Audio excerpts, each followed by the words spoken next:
Hi everyone, it's Taylor. Welcome or welcome back to my channel. I'm an American expat living in Malaysia and I like to share my life and travels with you. Well, I've had a lot of my viewers ask me about owning a property overseas. So today I'm going to talk about that. Sound interesting? Stay tuned.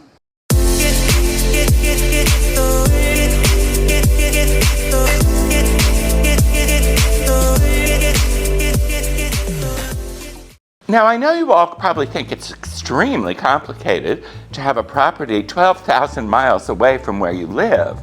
And it can be, but it can also be pretty easy. So listen to me today and I'll tell you how I did it and why. First of all, why do it at all? It seems like such a hassle, right?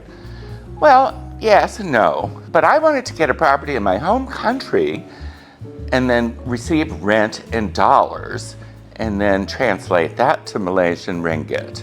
Because you get much more bang for your buck that way, right? But there's pluses and minuses. I'll go over it all. Why did I do it personally?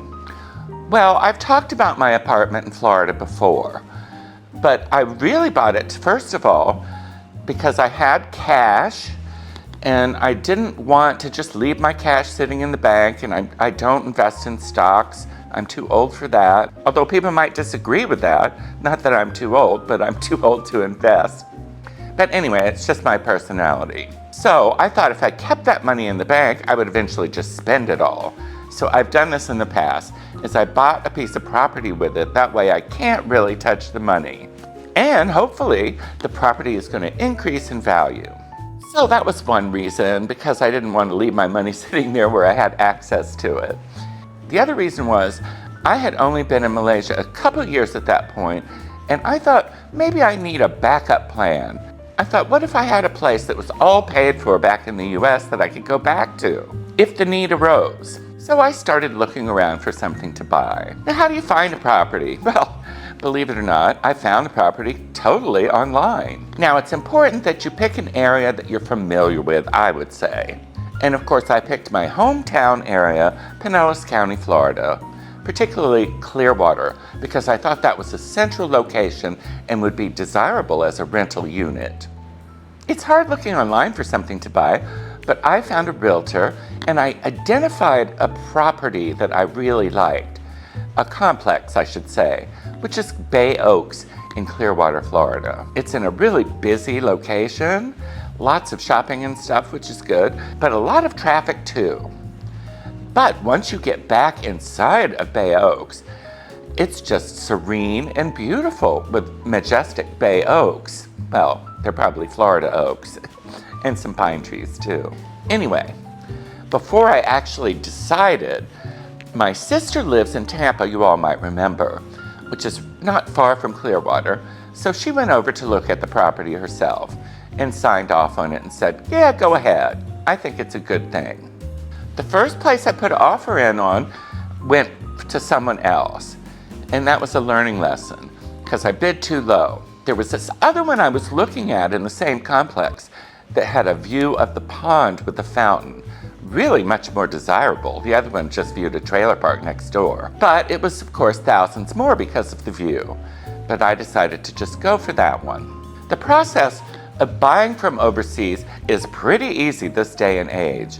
All the documents were sent to me electronically to sign, and it was a breeze, actually. I just had to set up a wire transfer from my bank, HSBC. So that part was easy. Well, I didn't see the apartment for several months, which was kind of frustrating. But it was fun when I actually got there and checked it out, and I decided I was going to fix it up some. My original plan, because at that point I was not really acclimated to the climate here, was to spend a few winter months in Florida where it is cooler. I mean, it's not freezing cold, but it's cool and refreshing most of the time. And you don't need to use aircon. So I furnished the apartment and got it all set for that. But as I had mentioned in a recent video, the apartment sitting empty was not a good idea because it got black mold, and then it cost me about $30,000 to remediate that. And after that, I thought, well, this place can't just sit empty, so I decided to rent it out.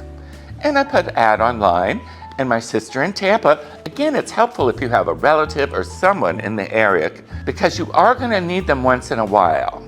But my sister handled the rental, and unbelievably, the first people who saw it took the apartment. Now, my sister still charged me $500 for doing it, but that's okay. It's okay. And I got some really good tenants. Now, this is key, getting good tenants. Well, now you're not going to know in advance, really, but you can tell pretty soon after they move in. I had this couple who just took great care of the place, but they decided to move after a couple of years. And when they said they were going to move, I was like, oh no, now I'm going to have to get my sister involved again to find a new tenant. She's going to charge me another $500. But unbelievably, my tenants who were leaving found the new tenants, and they just moved right in, easy peasy. So I've been really lucky with that, really lucky. Both sets of tenants have been excellent, paying their rent on time every month. Now it helps that I'm a little bit below market value there as far as my rental price. That keeps people wanting to stay there and wanting to pay their rent on time. Now, I'm in Malaysia. How do people pay me from the United States? Well, I have 2 bank accounts in the US too, and one of them you can use Zelle, which is some way to pay people in the US. And so that worked out with the first tenant. Now, the second tenant, I think just pays directly to the bank. I don't know, the money's just there every month and on time. But I have it set up a little bit more complicated than I need to. So it goes into one bank account in the US where they pay. Then I have to transfer that money to my HSBC account and then wire the money from HSBC to HSBC Malaysia. Does that make any sense? Anyway, it's way less difficult than it sounds. And because I have HSBC in the US and Malaysia, I pay no wire transfer fees or anything. So it's an easy way to move money and comes in just a few hours. So that's not a problem. I wouldn't let that stop you. You can figure out a way to get your money. What about repairs, you might ask? Well, yes, that can be challenging. But when you have tenants that you trust, that's key. And if they're willing to be a little bit helpful, and mine are, frankly, a lot depends on because of what rent they're paying. If they're paying a lot of rent, they're going to demand a lot of services. But if you keep your rent under market, they're going to be willing to help you out with things like when you need a new washer or a new dryer, and they're going to be there to accept the delivery and everything like that. Now, I've found it's been no problem to just order a washer from Lowe's online, have it delivered, just tell them when it's coming. So that's worked out fine. But I have to say that I have spent a lot of money on this apartment. Now, it's about 40 years old now, so yeah, there's things going to be wearing out. But everything? Now, when I was first there, I put in granite countertops because it only had Formica and they were old and awful. And I put in some new upgraded lighting in the kitchen, and I think it looked way better. So I'm not going to include that cost. But during the mold remediation, the walls were ripped out, so the plumber said, why don't you just replumb the whole place, put all new pipes in? Well, I thought, yeah, if they're 40 years old, I'll go ahead and do that. That was about $3,000 because the walls were all ripped open. So that was sort of a cost savings. But I've had to replace the washing machine, the dryer, the dishwasher, the refrigerator, the water heater, the air handler, and the compressor outside. So, those all add up. It's thousands and thousands of dollars. But it hasn't been a hassle. It's just been an expense. So I'm sure you all have heard in the US how things are going up in price, rents skyrocketing, taxes going up, insurance flying off the charts. And that's all true. And that can affect your decision on what to do with your property. Every year, my condo fee goes up. It was $290 or $280 when I first bought the place. It's now $430 in only about 6 years, which I think is a huge increase. Also, my taxes have gone up a lot, but if you own the property and live in it, the taxes are going to be much less. And then the insurance is the wild card in Florida. My goodness, they think you're going to get a hurricane every day, I suppose. But my insurance was around $700. 6 years later, it's $2,000. So that all eats away at your profit from your rent. Now, I have been able to raise the rent, and my tenants have been very nice about it and accepting because they realize even with the increase, they're still paying less than they would somewhere else. With all the prices going up, I thought maybe it's time to sell it. I know I'm never going back to the United States unless some unforeseen thing happens and I have to. So I thought, well, I can go ahead and get rid of this property. It's gone up in value quite a bit, almost 3 times what I paid for it, which is very nice. But of course, there will be capital gains taxes on that. But I decided it was time to sell maybe. So I approached my tenants and asked them if they would be interested. Now, they're a young married couple, and I gave them a really good offer, which they accepted. Now, we haven't finalized everything yet, but it's all been cordial, and I'm looking forward to having that behind me. Oh, something else I did, because, I expressed concern earlier about having a lot of money in the bank. Well, I decided to finance the property myself and hold the mortgage.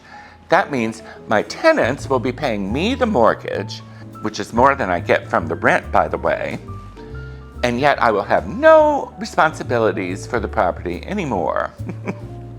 That will be heaven. Now, you probably aren't all going to find tenants who are going to be willing to buy your place, but it's really worked out well for me. And I think in the US, because the interest rates for mortgage loans have gone up so much, I offer 2 percentage points less. It's still a good deal for me, and it's an excellent deal for them. I also subtracted 6%, which is the price I would pay a realtor to sell it, since I won't be using one, and I think everybody's happy with the final number. So it's not impossible, it's not intimidating. If you want to have a property in one country and live in another, it is doable, without a whole lot of stress, I would add. One thing that scares me about it is it feels like I'm cutting off all ties to the United States. Now, I'm not really. I'm still a citizen. I still have my passport. I can go back anytime. So I should get that out of my head. But as I'm feeling more and more a part of Malaysia, since I've been here almost 10 years, it feels more like my home than the US does, to be perfectly honest. But as you all know, I'm planning to stay in Malaysia till I die, which could be next week for all I know. Hope not, though. Well, I hope that was helpful to some of you. I know I didn't get into great detail, but sort of an overview of the process and the inherent problems. If you enjoyed today's video, please like and subscribe, and click the notification bell too so you won't miss any of my future content. Also, as you know, I'm not doing sponsorships for my channel anymore. Well, I barely did them to start with because I could hardly find any that seemed appropriate, but I don't think it's appropriate. I like people to be able to just watch my videos and see the ads that they already have to watch without adding another one. So if you really want to help my channel and thank me for what I do, buy me a coffee. The link's below in the description. So today I'm not out riding my Vespa all over, but I hope this was still interesting to you. But that's all I have for today. Talk to you later. Bye.